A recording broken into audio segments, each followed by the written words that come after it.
going to finish on a positive note, if that's humanly possible on this programme, because some of our staff, we always like I collect strips from time to time, but some of our staff are right into it as well, Alison.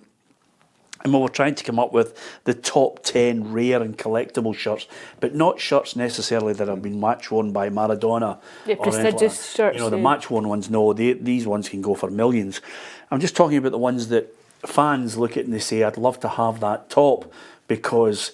Like a vintage top, yes, almost. Yeah. And I had 5 that I think they're worth about £500 if you can get a hold of one. And these are replica shirts, Hugh. So the Barcelona Orange 1992 shirt, which Ronald Koeman scores in the game against Sampdoria to win the cup. The manager that day was Cruyff.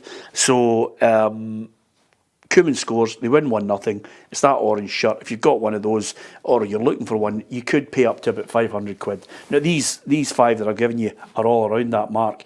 The ultimate one, Napoli home shirt, Maradona 1990-91, £500 easily.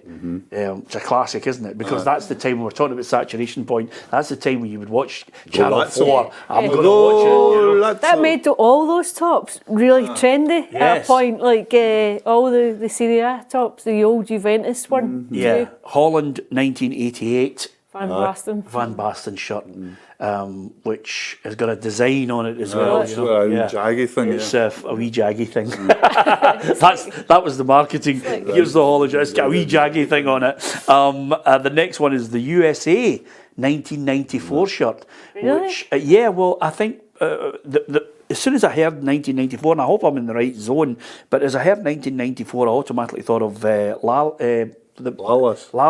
Oh, the beard. Yeah, with the beard, the red-haired boy. Of course, that in that tournament. But the USA shirt is quite an iconic design, as is the Soviet Union from 1988, 1989. Yes. So those shirts are about 500. Any other ones? That Dortmund one, that Dortmund 95 one, the Paul Lambert. 97. 97. That's definitely one of them. That's up there about £400 or £500. I'm not the wrong person to ask about strips, because strips kind of passed me by. When we were kids, you never bought about strips. But the one that always... I love Ajax strips. I think that's a proper strip.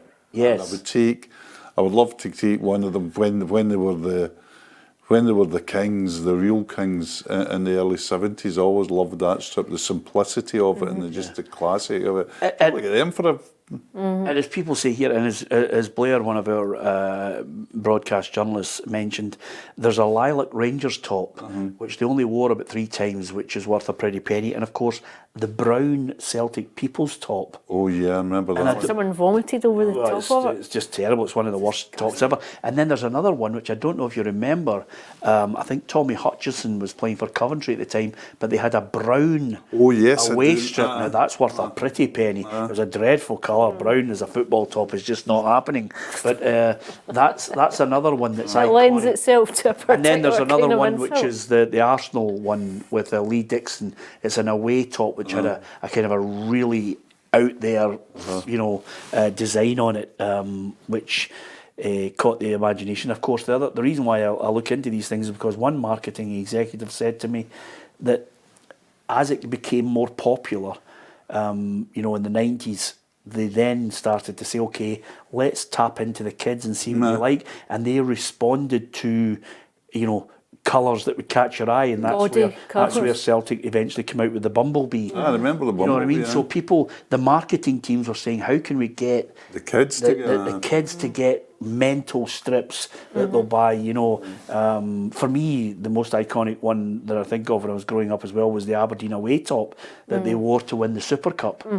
With the pinstripe. Oh yeah, I remember that. I remember that now. Celtic with that lime green now, the Love Street top, the 1986 top. That would be And another one that I think if anybody's got one would be worth an absolute pretty penny was Hibs George Best Buckta on the front. Do you remember that? That was the first sponsorship on a shirt as well in Scotland. Yeah, absolutely. Is that right? I think so. Yeah. Hibs, I think, were the first to have a sponsor on the shirts. But the one I've got to just do this is this sort of funny story was when Ali would be about the age of your Joseph, and that was lying watching the Celtic Rangers game in the telly, and my mate came and says, "Can I come round and watch?" These are the days when everybody had Sky, and says, "Can I come round and watch the game with you?" And I said, "Aye, come round." He said, "My brother wants to bring him around, come round." So his brother came round and sat on the couch, and I said to his brother, I said, "Who was the best player you ever played with, Ali?" You know, this was Ali, the guy in the side. He says, "Definitely Van Basten." And my son got up as if he had an electric shock and came through the kitchen when I was getting a bottle of beer. He's at it. And it was Ali Dick, of course, who'd played with Van Basten at Ajax. And Ali just wouldn't believe him until the next day.